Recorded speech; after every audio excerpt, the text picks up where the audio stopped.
بسم الله الرحمن الرحيم. الحمد لله رب العالمين، وصلى الله وسلم وبارك على سيد الأولين والآخرين محمد وعلى آله وصحبه أجمعين. برایان و خوشکانی بەڕێزم لە هەر شوێنێکن سەلام و ڕەحمەت و میهرەبانی خوای پەروەردگار بڕژێ بەسەر هەموو لایەکتانە. داواکاری لە خوای پەروەردگار و لێ پاڕینەوە بۆ خاتری ناوە جوانەکانی خۆی، بۆ خاتری ئەسما و صیفاتی خۆی، ڕۆژووی مانگی ڕەمەزانمان لێ قبول کات و شەوانی قەدرمان بە قسمەت کات یا رب العالمین. بەڕێزان، هەر لە خزمەتانە لە زنجیرە باسی نەخۆشیەکانی دڵ ئەو نەخۆشیانی کە ڕوو لە ئینسانەکەن و زۆر جار ئینسان چاکەکان بە چاکە نابینێ و خراپەکانی ژۆک و خراپە تەماشا ناکات، بەڵکو خۆشی زەرەر لە خۆی ئەدات بەهۆی ئەو نەخۆشیەوە، خەڵکیش زەرەری لێکات بەهۆی ڕەفتاری خراپیەوە. لە بەرنامەی ئەم شەویشماندا لە خزمەتتان نابین باسی نەخۆشیێکی تر لەو نەخۆشیاناکەین کە تووشی دڵی ئینسانی بڕوادارە بێت ئەگەر ئاگای لێ نەبێت عاقارێکی بەرەو عاقارێکی خراپە و ئینسانە ئەبات. ئەویش نەخۆشی عوجبە، واتە سەرسامبوون بەخۆ. هەندێک جار ئینسان سەرسامە بێ بە خۆی، یعنی وازانێ ئیدی کەس لەم جوانتر نییە، کەس لەم باڵای بەرزتر نییە، کەس لەم قسە زانتر نییە، کەس لەم عالیمتر نییە، کەس لەم بەڕەحمتر نییە، کەس لەم بەخشندەتر نییە، کەس لەم خەتیبتر نییە، کەس لەم داعیتر نییە، یعنی لە هەموو کەس چاکترە. ئەوەی کە لای ئەوە لای خەڵکی تر نییە. وای لێ دێکە ئەم ئینسانە لە خۆی بایی ئەبێت. لە خۆبایی بوون نەخۆشیێکی زۆر کوشندەیە کە تووشی ئینسانە بێت. طبعا لە خۆبایی بوون لەگەڵ خۆ بە گەورە زانین دووشتی لە یەک جیایە. کیبر لەگەڵ عوجبە دووشتی لە یەک جیایە. کیبر ئەوەیە کە تۆ کەسێک هەیە کیبری بەسەراکەیت، ئەنی تۆ خۆت بە گەورە ئازانی ئەو بە بچووکە زانیت. بەڵام ئەم عوجبە ئەم لە خۆبایی بوونە نە هەر پەیوەندی بە خۆتەوە هەیە، یعنی مەرج نییە کە بەسەر کەسێکی ترا بیکەی. هەر خۆت لە خۆدا خۆت بەلاوە زۆر گەورەیە، پێت وایە کە ئەوەی کە لای تۆ هەیە لای غەیری تۆ نییە. وەکو عەبدوڵای کوڕی موبارەک پرسیاری لێکرا دەربارەی عوجب، دەربارەی لە خۆبایی بوون، فەرمووی عوجب ئەوەیە کە ئەن تەڕە ئەن عندەکە شەیئەن لەیسە عند غەیریکە، یعنی پێت وابێ ئەوەی کە لای تۆ هەیە لای غەیری تۆ نییە. ئەو زبان پاراوی لای تۆ هەیە، ئەو جوانەی لای تۆ هەیە لای غەیری تۆ نییە، ئەو قسە زانی و زانست و ئیدارە و ئەوە، یعنی زۆر معجبە بی بە خۆت. ئەمە کارەساتە بەڕێزان. ئینسان کاتێک کە تووشی عوجب بوو، خوای تەعالاش سەرکەوتنی بۆ نانێرێت، خوای تەعالا موفەقی ناکات لە کارەکانیدا. تەماشاکە لە جەنگی حونەینە و یەومە حونەین، خوای تەعالا باسی پێغەمبەر و هاوڵە بەڕێزەکان ئەکات. ئەو کاتێکە لە جەنگی حونەین بوون، تەمەن حونەین جێگایەکە لە بینی مەکە و تائیفدا، خوای تەعالا فەرمێ باسی ئەوەکە کە ئێمە سەرمان خستن ويوم حنين إذا أعجبتكم كثرتكم، يعني بەڵام ڕۆژی حونەین، جەنگی حونەین، ئێوە تووشی لە خۆبایی بوون کە پێتان وابوو ئێوە زۆرن. إذا أعجبتكم كثرتكم، يعني وتان ئێمە زۆرین و ئێمە لەم جەنگەیە نابەزین و ئێمە سەرەکەوین. ئەم زۆریە کە طبعا 12,000 چەکدار بوونە، خوای تەعالا فەرمووی فلن تغني عنكم شيئا وضاقت عليكم الأرض بما رحبت ثم وليتم مدبرين. يعني شكان لو جنگدا بەهۆی چیەوە؟ بەهۆی ئەوە کە تووشی لە خۆبایی بوون. بۆیە ئەمە نەخۆشیێکی زۆر کوشندەیە برایان و خوشکانی بەڕێزم. ئینسان نابێ وابێ بەڕاستی. پێغەمبەری خوا صلی الله عليه وسلم وەکو ئیمامی ئەبوو هورەیرە بۆمان نەگێڕێتەوە فەرمێ خوای پەروەردگار ئینسانێکی بر بە ناخی ئەرزە کە بەسەر ئەرزدا ڕۆی قد أعجبته جمته، يعني بەسەر ئەرزدا ڕۆی ئەو جلو بەرگ و لیباسی کە لەبەری کردبوو، ئەو ڕۆشتنەی، یعنی خۆی زۆر بەلاوە گەورە بوو. پێی وابوو کە کەس وەکو ئەم ناچێ بەڕێگایە، کەس وەکو ئەم جوان نییە. پێغەمبەری خوا باسی کابرایەکمان بۆکە ئەفەرمێ إذ خسف به الأرض، خوای تەعالا بردی بە ناخی ئەرزە، ئەم ئینسانەی برد بە ناخی ئەرزە، فهو يتجلجل في الأرض حتى تقوم الساعة، هەر ئەڕۆ بە ناخی ئەرزە هەتا ڕۆژی قیامەت. خوا عەزابێدا بۆ شێوازە. بۆیە بەڕاستی ئینسان نابێت لە خۆی بایە بێ. ئازیزان و خۆشەویستانم، فرمودەیەکی ترمانەیە پێغەمبەری خوا صلی الله عليه وسلم فەرموویەتی ثلاث المهلكات، سێ شتێ ئینسان لە ناوە بات، یعنی بێتە هۆکاری لە ناو بردننی مرۆڤ. یەکێک لەوانەوە ئیعجاب المرء بنفسه، ئینسان زۆر سەرسام بێ بەخۆی، زۆر لە خۆی ڕازی بێ، زۆر لە کردەوەکانی خۆی ڕازی بێ، پێی وا بێ هیچ کاتێک غەڵەت ناکە، پێی وا بێ قسەی ئەم ڕاستە و قسەی ئەو ڕاست نییە، پێی وا بێ فتوای ئەم ڕاستە و فتوای غەیری ئەم هەڵەیە، پێی وا ئەم عیلمەی کە لای ئەم هەیە لای غەیری ئەوە نییە، ئەم شەهادەی ئەم هەیەتی خەڵکی تر نیەتی. ئینسانی وایە بەوەی شەهادەیەکەوە زۆر لە خۆی بایە بێ، زۆر لە خۆی بایە بێ. ئینسانی وایە بەوەی ژنێنانە لە خۆی بایە بێ، ئافرەتی وایە بەوەی شوکردنەوە لە خۆی بایە بێ، یعنی لە خۆی بایە بێ بەسەر ئافرەتانی ترە، یعنی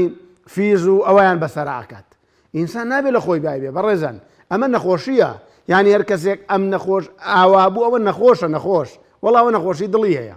ئەو نەخۆشیە بێت چارەسەر بکرێ، یعنی ئەمە چاک نییە، ئەمە زۆر خراپە. ئازیزان و خۆشەویستانم، بۆیە بەڕاستی ئیمامی ئیبن تەیمیە فەرموویەتی لە باسی ڕیایە، فەرموویەتی ڕیا دەرگای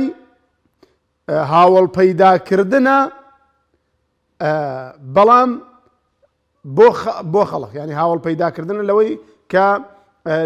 لە ڕووی خەڵکەوە، یعنی چۆن کارێکەکەی بۆ خەڵک. بەڵام فەرموویەتی والعجب من باب الاشتراك بالنفس، بەڵام سەرسامبوون بەخۆ ئەوە بەڕاستی شیرکێکە، هاوڵ پەیداکردنێکە پەیوەندی بە نەفسەوەیە، یعنی ئینسان خۆی زۆر بەلاوە گەورە بێ. بۆیە بەڕاستی کارەساتە ئینسان نابێ خۆی بەلاوە گەورە بێ. یعنی ئینسان چییە خۆی بەلاوە گەورە بێ؟ کاکە یعنی خەڵکی وایە بیری چۆتۆ لە چی بوو، کاکە لە تۆزی ئاو بووی بەرجلەکەت کەوێ بێ پاکی کەیتەوە، ئیتر لە چی لە خۆت بایە بیت؟ ئەنی بۆ نە گەورەی پیاوی وایە کە خۆی بە گەورازانەوەزان لە خێزانی گەورەتر و یعنی لە خۆی بای ئەبێ و ئیدی ئەبێ هەموو شتێ. ئینسان نابێ وابێ بەڕێزان، ئینسان نابێت لە خۆی بای بێ لە مامەڵەکردن لەگەڵ دەوروبەریدا. یعنی ئینسان چییە؟ کاکە ڕۆژێ میز نەکەی سکتە تەقەیە، ڕۆژێ دوو لە ڕوحاتنێکی تە سەرا و سکتە تەقەی کاکە دڵق چی لە خۆی بایە بی کاکە؟ یعنی تۆ هەر یەک لە ئێمە دوو جار لە کونی میزەوە تونێتە دەرەوە، دوو دانەجار، ئیدی بۆچی لە خۆت بایە بیت؟ ینی بەچی لە خۆت بایە بی کاکە؟ پرسەکەت لە پیسیە. ئینسان بەڕاستی نابێ ئەوەندە لە خۆی بایە بی، ئەوەندە خۆی بەلاوە عەجیب بێ، غەیری خۆی بەلاوە هیچ نەبێ، خۆی بەلاوە هەموو شتێک بێ. بۆیەوە کارەساتە، چونکە ئینسان کاتێک کە لە خۆی بای بوای لێدەیتر ئەم ئینسانە زۆر وەصفی خۆیەکە، من وام کرد، من واموت، من کاری وام کرد، ئەمە کارەساتە ئینسان ئاوها بێ. ئازیزان و خۆشەویستانم، بۆیە بە حەسەنی بەسرییان فەرموو ڕەزا و ڕەحمەتی خوایان لێبێ، فەرمووی کە پرسیاران لێ کردووە، فەرموویان من شەڕ الناس، خراپترین کەس کێیە؟ فەرمووی من یەڕا ئەنەهو ئەفضەلهم، هەر کەسێک پێی وا بێ کە باشترینی خەڵکە ئەوە بەڕاستی خراپە. جا ئینسانی وایە بەوەی عیبادەتەوە تووشی لە خۆبایی بوونە بێ، ئەم شەو نوێژەکە ئەم بە ڕۆژووە بێ، ئەم عیبادەتەکە خەڵک ئەوە ناکە، پێی وایە لە خەڵک باشترە. یعنی ئینسان نابێ ئەوەندە بەخۆی سەرسان بێ. ئەگەرنەوە پیاوچاکێک لەگەڵ کوڕەکەی بۆ سەفەری حەجەچێ کە شەو لە جێگایەک لادەن و خۆی باوکی هەڵەسن شەو نوێژەکەن، ئەو خەڵکە شەو نوێژ ناکە، بەینی ئەڵێ باو خەڵکە بۆ هەڵنەسا شەو نوێژ بکاوەکو ئێمە، باوکی ئەڵێ کوڕم خۆزگا تۆش بخەوتی تا شەو نوێژەکەت نەکردایە. یعنی ئەوەندە لە خۆت بایی مەبە بەهۆی عیبادەتێکەوە. خەڵکی وایە بەهۆی عیبادەتەوە، بەهۆی سەدەقەوە لە خۆی بایە بێ، وازانێ کە ئیتر لە هەموو کەس بەخشندەترە. بەڕێزانی ئینسان کارێکەکە بۆ خۆی بینی خۆی خوایکە، نابێم تووشی لە خۆبایی بوون بێت، چونکە زۆر کارەساتە. ئەم لە خۆی بایی بوونە وای لێدا کە وای لێکە گوێ لە ئامۆژگاری نەگرێ، یعنی من گوێ لە مەلایەک بگرم، گوێ لە بانخوازێ بگرم، لەگەڵەوەیان من ئاوام و پیاوێکی ئاوام و مەسئولم و کار بەدەستم، یعنی وای لێ دێ شەیطان وای لێکە ئەم نەخۆشیێت چەندین نەخۆشی تر بەدوای خۆی دایێنێ. بۆیە هەرم لە خۆبایی بوونە وای لێکە کە ئەم ئینسانە زۆر دڵخۆش بێ کاتێک کە عیبی خەڵکێکە بیستێ، یعنی عیبی کەسێکە بیستێ، کەسێک تووشی کارەساتێ بووە، کەسێک تووشی کێشەیەک بووە، کەسێک عیب و عارێکی کەشە بووە، زۆر دڵخۆشە بێ. بۆ چونکە خۆی ئەوەندەی تر بەلاوە گەورە ئابێت، خەڵکی بەلاوە بچووکە بێ. وای لێ دێکە ئەم ئینسانە بەو زانست و زانیاری و شەهادەی کە هەیەی زۆر خۆی لە خەڵک بە گەورەترە زانێت، یعنی زۆر خۆی بەلاوە عەجیبە، پێی وایە خۆی لەسەر مانگە و خەڵکدا ئەرزایە. ئەمە بەڕاستی زۆر مشکیلێ، وای لێ دێ تاوانەکانی خۆی بیرەچێتەوە ئینسانە، يعني ئەوەندە سەرسامە بەخۆی ئەوەنە لە خۆی بایی بووە گوناح و تاوان و یعنی ئەوانەشی لەبیرە چێتەوە پێی وایەکە عەشرەتەکەی ئەم لە عەشرەتی هەموو کەس باشترە، زبانی ئەم لە زبانی هەموو کەس باشترە. بۆیە بەڕاستی ئەمانە کارەساتن ئازیزان و خۆشەویستانم کە ئینسان ئەبێ وریا بێت خۆی تووشی کارەساتێ نەکا کە تووشی زەرەر و زیان بێ خۆی و زەرەر و زیانی بە دەوری خۆی دەوروبەری خۆی بگەێنێت. کێمان لەگەڵایە؟ باوکی کاکپەنا. السلام عليكم. عليكم السلام ورحمة الله. واجب خواهی گەورە جەزا بداتەوە مامۆستاگیان بۆ خواهی گەورە بتپارێزی یا ڕەبی.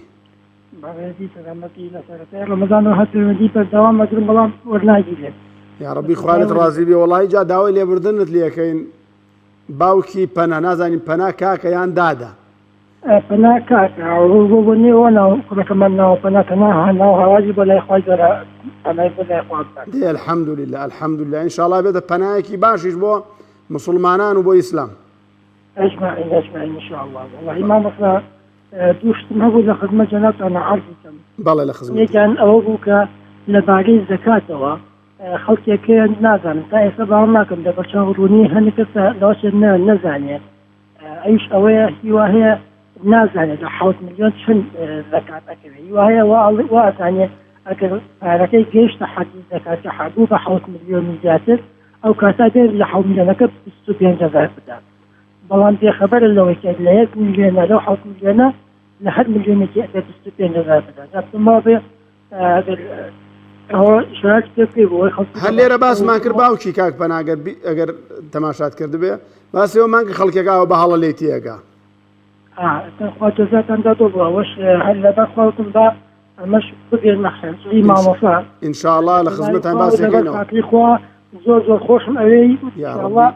خوای گەورە لە بەهەشتا پێکەوەکەمان یا ڕەبی خوا بتپارێزێ. بگەن بە جەنابە ڕاستی هەر لە هەوڵی بەرنامەکانەوە کە دقەتی تەناسمەدا لە خۆتکم مامۆستایەکی لە دواشیدینە خوای گەورە مەحفوظ و سەلامەتی بە یا ڕەبی خوالت ڕازی بێ برای خۆشەویستی ئێمە یا ڕەبی خوای تەعالا خۆشی بێیت. ئەجمعین جەناب لەو دوورەوە ئێمە خۆشەوە بەڕاستی ئەوە جێ شانازیە خوای تەعالا بتپارێزێ. أجمعين إن شاء الله دعاء خير بأمي ما داراني سكوت وسكوت. آمين آمين يا رب العالمين. خوش حال بوم زور خوش حال بوم خالد رازي به خوا بتپارێ. دایکی بنار دایکی دادە بنار. السلام عليكم مامۆستاگیان. عليك السلام ورحمة الله وبركاته. مامۆستاگیان پرسیاری یەکەمم کچێکم هەیە شووی کردووە بەس ماڵی لەگەڵ منازیایە ئێجا مێردەکەی هەتا بڵێ وەزعی زۆر باشە بەڵام هەتا بڵێ ڕەزیلە هەموو پارە و سەروەت و سامانی لەژێر دەستی دایکایەتی زۆر زوڵم و غەدر لە کچەکەی من ئەکا. کچەکەی من بە هیچ شێوەیەک زۆر بێزمان و داما و فەقیرە لەبەرەوەی کێشەی بۆ دروست نەبێت و سێ مناڵی بچووکی هەیە. ئێستا من ئەتوانم زەکاتی خۆم کە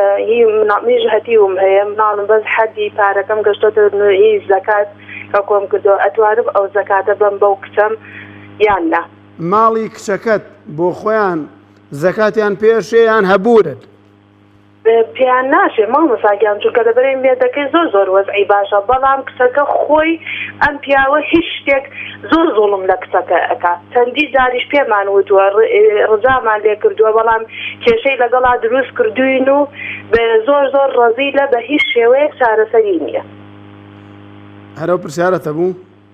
بەڵێ مامۆستاگیان زۆر سپاس دەکەم. ئینشاءڵڵا وەڵامتە دەمە خوشکە سەربەرزەکەم. بژیت بێوەی بێ مامۆستاگیان خوای گەورە پاداش بباتە.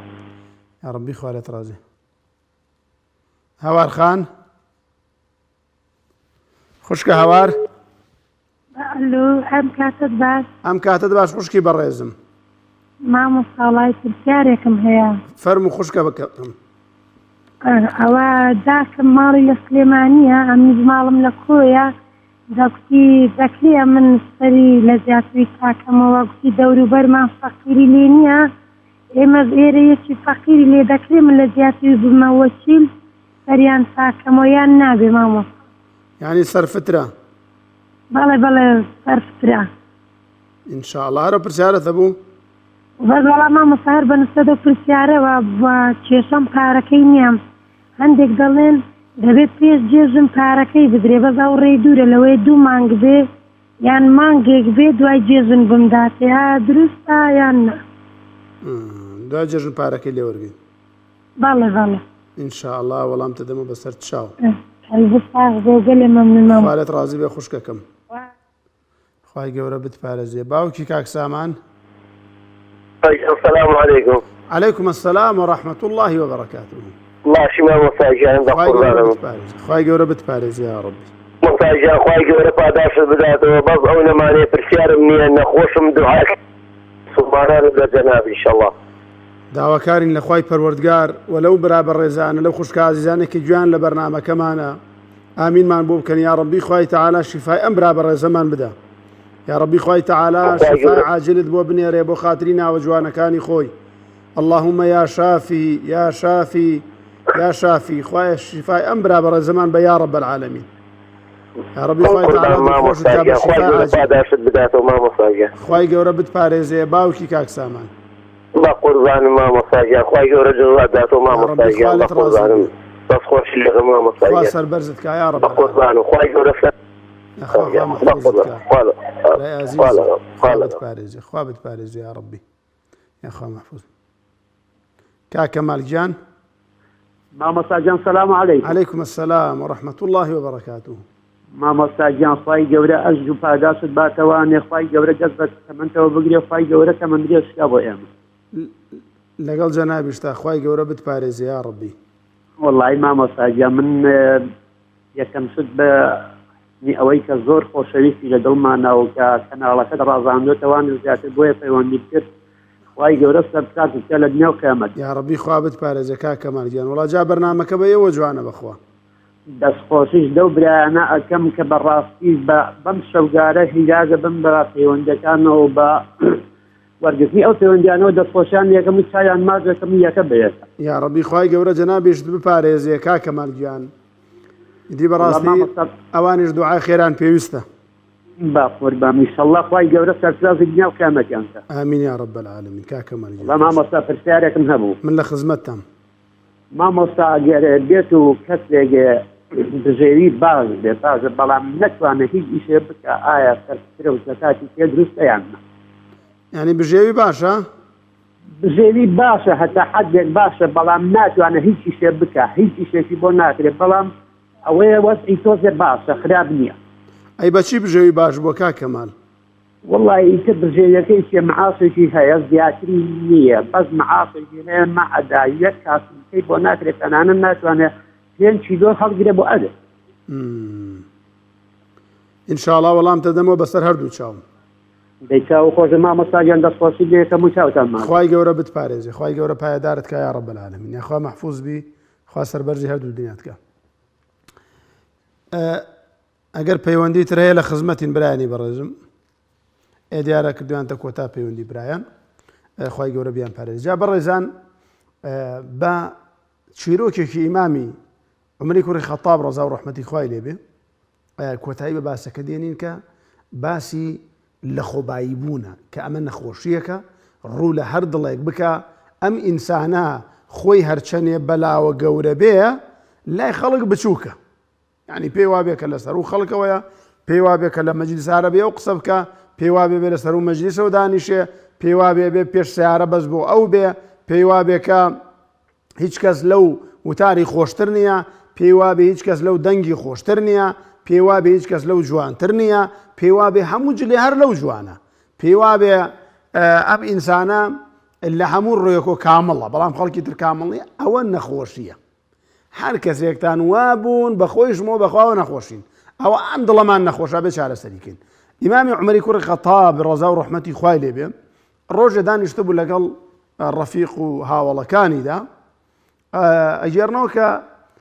کەسێک لێوە ڕۆیشتووە جارەیەک لێوە ڕۆیشتووە ئەوە ئاوێکی بەسەر شانەوە بووە گۆزەیە ئاوی بەسەر شانەوە بووە بردوێتی ئیمامی عومەر ڕەزا و ڕەحمەتی خوای لێبێ هەڵەسێت ڕێک گۆزە ئاوەکەی لێ وەرەگرێ ئەمیری موسڵمانانە ڕئیسی دەوڵەتە گۆزە ئاوەکەی لێ وەرەگرێ خاتە سەر شانی خۆی ئەی خاتە سەر شانی خۆی و ڕێک ئەیباتەوە تا ئەو شوێنێک ئەم بۆ یەبات دوایی کە گەڕایەوە دەوروبەری پیانوت ئەی ئەمیری مسلمانان ڕەحمەتی خوات لێ بێ هەنی بۆ ئەم کارت کرد ئەم مەجلیسە جێهێڵاو چووی ئەم ئاوت گەیاند بۆ ئەو ئینسانە هەنی بۆ وات کرد ئیمام عومەر لە وەڵامدا فەرمووی ئینە نەفسی ئەعجەبەتنی نەفسم وای لێ کردم کە یعنی سەرسام بم بە خۆم کە خۆم بەلاوە زۆر گەورە بێ فەئەڕەدتو ئەن ئەذیلە منیش بەڕاستی ویستم نەفسی خۆم زەلیل کەم بەو کارم کە ویستم نەفسی خۆم زەلیل کەم جا بەڕاستی ئینسان ئەگەر هەر جارێک تووشی ئەوە بوو کە پێی وا بوو کە لە هەموو کەس چاکترە ئەوە بێ ئەو نەفسە زەلیل کات زەلیلی کا بۆی کە بەو شێوازە تەسەڕوفات نەکات چونکە ئەوە نەخۆشی ئەرزم کردن هەتا زیاتر سەرسامبی بەخۆت بەڕاستی زیاتر ئەو نەخۆشیە ڕووی تێکردووی زیاتر تووشی کارەساتە بی زیاتر تووشی مەشاکیلە بی چونکە ناکرێت تۆ هەرچی شتی خۆت بەلاوە ڕاست بێ بەڵام شتی دەوروبەرت بەلاوە هەڵە بێت پێت وایە کە مهندسێکی ئەو خەریتەی تۆ داتنایتر لە خەریتەی هەموو کەسێک باشترە هەموو کەسێک هیچی وەکو تۆ نازانێت پێت وا بێ وەستایەکی کە ئەو ئیشەی تۆی زانی خەڵکی تر نایزانێت هەموو خەڵک ئەبێرە تۆوە فێر بێت مامۆستایەکی قوتابخانەی پێت وا بێ ئەو دەرسەی تۆ ڵێیتەوە هیچ کەس نازانێ وەکو تۆ بیڵێتەوە یعنی ئەوەندە سەرسامبی بە خۆت ئەوەندە سەرسامی بە قسە و کردەوەی خۆت پێت وا بێ ئەو سوڵحەی تۆی کە بە هیچ کەسێکی تر ناکرێ یعنی پێت وا بێ کە ئەو ئیشەی بە تۆ کرێ ئەو بازرگانەی بە تۆ کرێ ئەو هەر کارێک لە کارەکان بە غەیری تۆ ناکرێ ئەوەندە خۆت بەلاوە گەورە بێ ئەوەندە سەرسامی خۆت بیت ئەوە بەڕاستی دەردە سەریە و کارەساتە ئەبێ بەڕاستی ئینسان تەوبەی لێ بکات جا دێمە سەر پەیوەندی ئەو برابە ڕێزانە و ئەو خوشکە ئازیزانە کە پەیوەندیان کردو لە خزمەتیان نابین باوکی کاکپەنا خی گەورە بیپارێزێ باسیەوەی کرد کە خەڵکەیە نازانێ زەکات دەرکات بیلفعل برانی بەڕێزم خەڵکێ نازانێ زەکات دەرکات هەچەنێ ئەو باسێ ئەو شتێم برایە و ڕوژانی بەشێکە لەو نەبوونی سەقافەتی زەکاتە ینی ئێمە زۆر جار وتومانە برایان و خوشکانی بەڕێزم کاتێک ئەڵێن نیسابی زەکات 7 ملیۆنی داناوە لیژنەی فتووە بە معنایەوە نایە کە ئەم 7 ملیۆنە 25,000 زەکاتی هەیە بە معنای ئەوە دێ کە هەر لە ملیۆنی 25,000 زەکاتە بەڵام تا نەگاتە 7 ملیۆن زەکات نادەی واتاگەر 6 ملیۆن تەبێ زەکات نادەی 5 ملیۆن تەبێ زەکات نادەی خۆگەر بیشی دەی گونەحبار نابیت ئاگادار بە ینی نەگاتە نیسابی زەکات و بیشی دەی گونەحبار نابیت بەڵام کە گەشتە نیسابی زەکات لە هەموو ملیۆنێک 25,000 لە هەموو 40 ملیۆنە ملیۆنێکە لە هەموو 40 گەڵایەکە مادام گەشتە نیسابی زەکات یعنی ئەمە بابەتێکە کە هەندێک خەڵک بە هەڵە لێ حاڵی بوونە هەندێک جار هەندێک خەڵکی تر بە هەڵە حاڵی بوونە پێی وایە کە گەڵای هەبێ ناتوانێت پارەی عێراقی بە زەکات دەربکە یان ئەگەر پارەی عێراقی هەبوو ناتوانێت گەڵا دەرکە وانە بەڕێزان تۆ کاتێک پارەکەت هەیە پارەکەت پارەی عێراقیە بەڵام ئەم پارە بۆ شوێنێکە نێری بە گەڵای نێریت ئەیشکێنیتەوە بە گەڵا زەکات دەکە دەرەکە یان دۆلارت هەیە ئەیشکێنیتەوە بە پارەی عێراقی زەکاتەکە دەرەکە هیچ شکالێکی تیانێ بەڕێزان هەردووکی پارەی هەردووکی عوملەی هەردووکی کاری پێکرێ هەندێک جار خەڵک لە زەکات تەوزیعکردنە تووشی هەڵا بێ سەقافەتی نابێ ئەوەی کە زەکاتەکەی پارچە پارچاکە یعنی بۆ نمونە کابرا 100,000 زەکاتی هەیە ئەم 100,000 تەوزیعەکە بەسەر 10 نەفەرە ئەکاکە ئەو خەڵکە تووشی سوالەکەی ئەو خەڵکە فێری سوالەکەی یعنی ئەوەندەی بەرێ کە هەمووی بدا ئەو ئەگەر کەم بوو یان زۆر پارچە پارچەی مەکە بەڕاستی زەکات نابێت پارچە پارچە بکرێ بەڕێزان هەنی با خەڵک فێری سوالکردن نەکەین ئێمە بەڕاستی کە بەداخەوە لە وڵاتی ئێمەدا خەڵک فێری سوالکردن بووە یعنی وامان لە خەڵک کردووە کە ئەوەندە کەمێ دێنێ بەوەی زۆری فەقیرەوە تووشی کارە ینی فەقیری وایە 10 ساڵە زەکات وەرەگرێت 10 ساڵە ئێم 10 ساڵە زەکات وەرەگرێت بیخەسەر یەکراوەچێ ملیۆنێکی وەرنەگرت بێ قوڕ بەسەرە بۆیە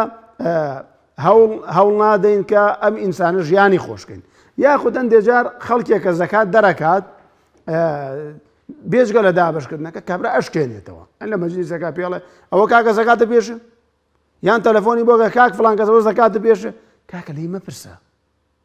یان ئەگەر ئەزانی پێ ئێشەیە پرسیاری لێ مەکە ئەگەر ئەزانی پێی ناشێ گومانت ئێمەی دەرێ پرسیاری لێ مەکە يعني تۆ بڵێ کاک فڵان کەس ئەلو سەلام عەلەیک ئەوە 100,000 زەکاتم بۆ داناوی زەحمەت نەبێ زەکاتت پێشێ بۆ کابرا خۆی زەلیلەکە بەرەو ڕووی تۆ بڵێ ئارە وڵا پێمەشێ مەمنوونتە وا ناڵێ بۆیە ئاگادار بن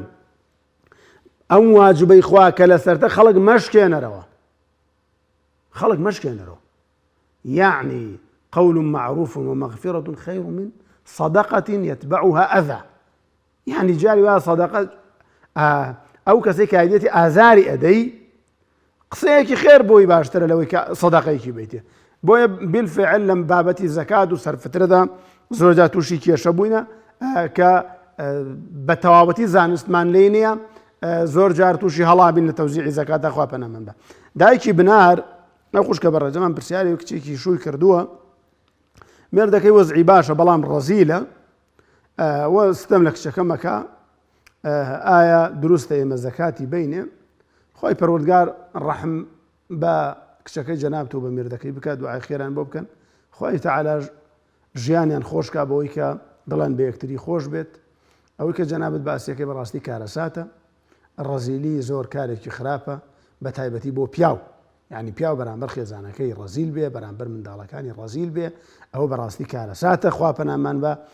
پیاوە بەڕێزەکان برا بەڕێزەکانم زۆر جار ئەو پیاوانەی کە ڕەزیلن بەرامبەر خێزانەکانیان ئاگادار نەبن کاکەم ئافرەتە تووشی هەڵا بێت ئەم منداڵە تووشی هەڵا بێت ڕەزیل مەبە ینی تۆ پارەت بۆ کیە کاکە پارە بۆ کێ پەیاکەی ئەگەر نەیدێتە خێزانەکەت ئەگەر بۆ مناڵەکانی سەرف نەکەی بۆ کێتە کاکە بۆ کێتە بەس پێم بڵێ بۆ چیتە خەڵکی وا هەیە پیاوی وا هەیە بەڕێزان میوانی بێ ئامادەی 300,000 سەرفکە بەڵام خێزانەکەی داوای 30,000 لێ بکە 30 قسەی پێکان جا 30,000 داتی ئەمە کەی پیاوەتیە کاکە ئەمە کارەساتە پیاو نابێ ڕەزیل بێ بۆ سەرفی ماڵ و منداڵی و نابێ مسریفیش بێ بەڕاستی بۆ ئەوەی کە زەکاتی پێشیان بڵێ ئەگەر مەسرەفی نەکات ئەگەر مێردەکەی مەسرەفی نەکات و بیچەوسێنێتەوە و نەجلی بۆ بکاو نە پارەی عیادەی بۆ سەرفکە بەڵێ پارەی بدەنێ وەکو زەکات پێشێت مادام مێردەکەی ئاوایە یعنی گوناحبارە بۆ فعلی بەڵام پێشێت مادام بەو شێوازەیە کە جەنابەت باست کرد خوشکە هەوار پرسیاری ئەوەی کرد کە دوو پرسیاری کرد یەکەم دایکی لە سلێمانیەژی خۆی لە کۆیاژی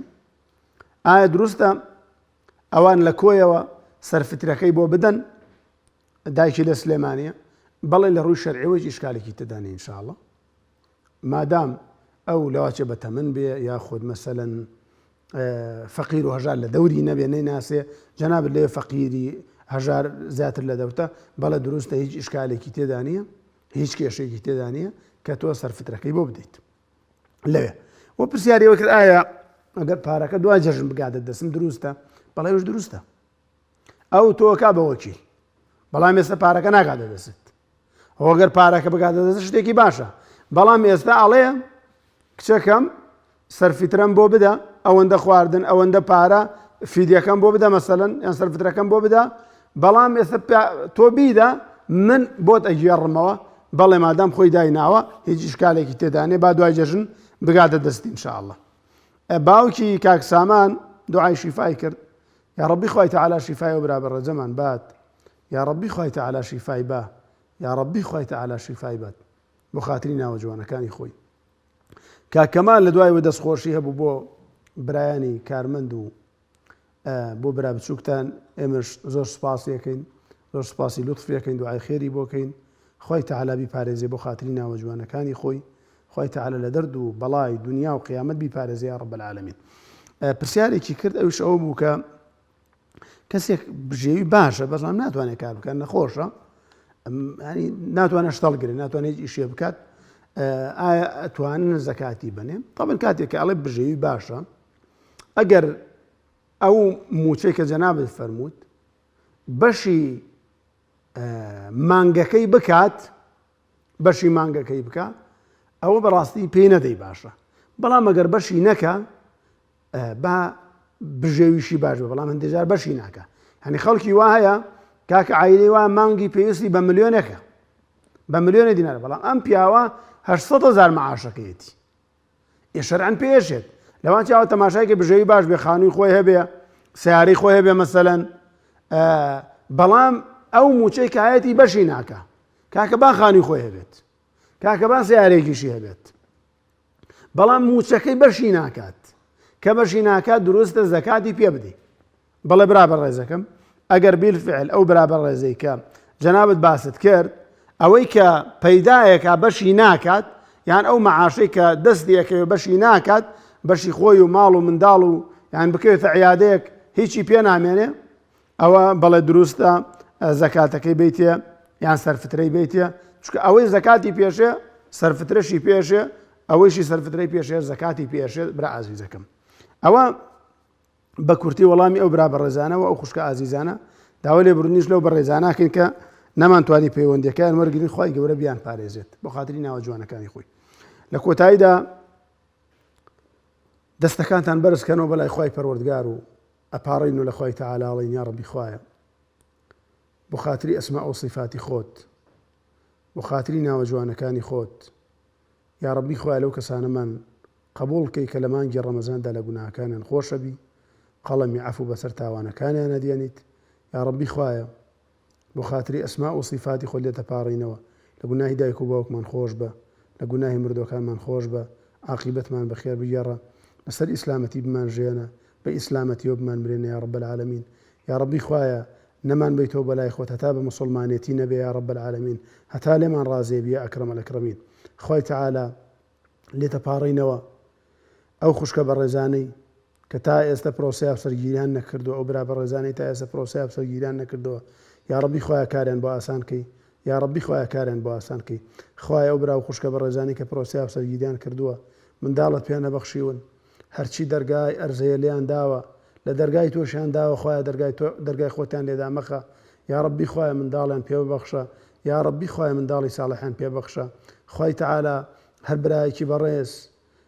حەزی لە کوڕە خوای تەعالا کوڕی پێ بەخشە حەزی لە کچە خوایە کچی پێ ببەخشە یا ڕەبی خوای تەعالا منداڵی هەموو لایەکمان ساڵحکەی خوای تەعالا منداڵی هەموو لایەکمان ساڵحکەی ئەو بەڕێزانێکی جوان لە بەرنامەکەمانە منداڵێکیان هەیە لاسارە نوێژ ناکات ڕێگای خوای نەگردووە یا ڕەبی خوایە کاری بۆ ئاسانکەی دڵی نەرمکەی لەسەر دینداری و خواناسی یا ڕەبی خوایە هیدایەتی بی یا ڕەبی خوایە هیدایەتی بی یا ڕەبی خوایە لێ تەپاڕینەوە بۆ خاتری ناوە جوانەکانی خۆت شەوانی قەدرمان بە قسمەتکە لە ئەجر و پاداشتی شەوانی قەدر بێبەشمان مەکە یا ڕەب العالەمین خوای تەعالا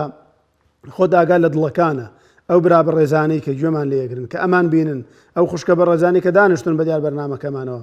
یا ڕەبی خوای ئەگەر نەخۆشیەکیان لەگەڵایە ئەگەر نەخۆشن شیفایان بی ئەگەر نەخۆشیان هەیە شیفای نەخۆشەکانیان بی ئەگەر کێشەیەکی عایلەیان یا ڕەبی خوایە بۆیان چارەسەرکەی یا ڕەبی خوایە بۆیان چارەسەرکەی ئەگەر قەرزارن قەرزەکەیان ئاداکەی ئەگەر ماڵیان بەخشیوە لە پێناوی تۆە یا ڕەبی خوایە بە چەند قات بۆیان پڕکەیتەوە ئەگەر ئاگایان لە هەژاران و فەقیران بووە خوایە تۆش ئاگات لیان بێ خوایە تۆ ئاگات لیان بێ بیان پارێزە لە دنیادا چەندیان بەخشیوە ئەوەندەیان بیتەوە یا ڕەب العالەمین بەزیادەوە یا ڕەبی خوای تەعالا لێ تەپاڕینەوە بۆ خاتری ناوە جوانەکانی خۆت ئەم دەستانەمان بە خاڵەتی نەجێڕیتەوە یا ڕەبی خوایە دەستەکانمان بە خاڵەتی نەجێڕیتەوە خوای پەروەردگار ئەو مسلمانانەی کە لەبەر خاتری تۆ ئێمەیان خۆشەوێ یا ڕەبی خوایە تۆش خۆشت بوێن یا ڕەبی خوایە تۆش خۆشت بوێن خوای تەعالا لە هەر شوێنێکی ئەم سەر ئەرزەیان لە هەر شوێنێکە ئەژین یا ڕەبی خوایە پێداویستەکانیان بۆ جێبەجێ بکەی یا ڕەبی خوایە پێداویستەکانیان بۆ جێبەجێ بکەی یا ڕەبی خوایە لە دەرد و بەڵای دنیا بیان پارێزە یا ڕەبی خوایە هەر کەسێکی لە زیندانایە بۆی ئازادکە کەسێکی هەواڵی نێ هەواڵی بۆ بێنەرەوە یا ڕەب العالەمین یا ڕەبی خوای تەعالا لێ تەپاڕینەوە هەر ماڵێک کێشە و مشکیلەی تایە خوایە بۆی چارەسەرکە یا ڕەبی خوایە بۆی چارەسەرکە یا ڕەبی خوایە لێ تەپاڕینەوە بۆ خاتری ناوە جوانەکانی خۆت بۆ خاتری ئەسما و صیفاتی خۆت ئەم دوعایانەمان لێ قبوڵکە ئامینی مسلمانێک بۆ ئەم دوعایانێمە قبوڵکە یا ڕەب العالەمین آمين آمين وصلى الله على محمد وعلى آله وصحبه أجمعين برایان و خوشکانی بەڕێزم تا شەوێکی تر لە شەوە پیرۆزەکانی مانگی ڕەمەزان بە خزمەتتانەگەینەوە داوای دوعای خێرتان لێکەین و دوعای خێریشتان بۆکەین هەموو لایەکتان بە ڕەب العالەمین ئەسپێرم وصلى الله على محمد وعلى آله وصحبه أجمعين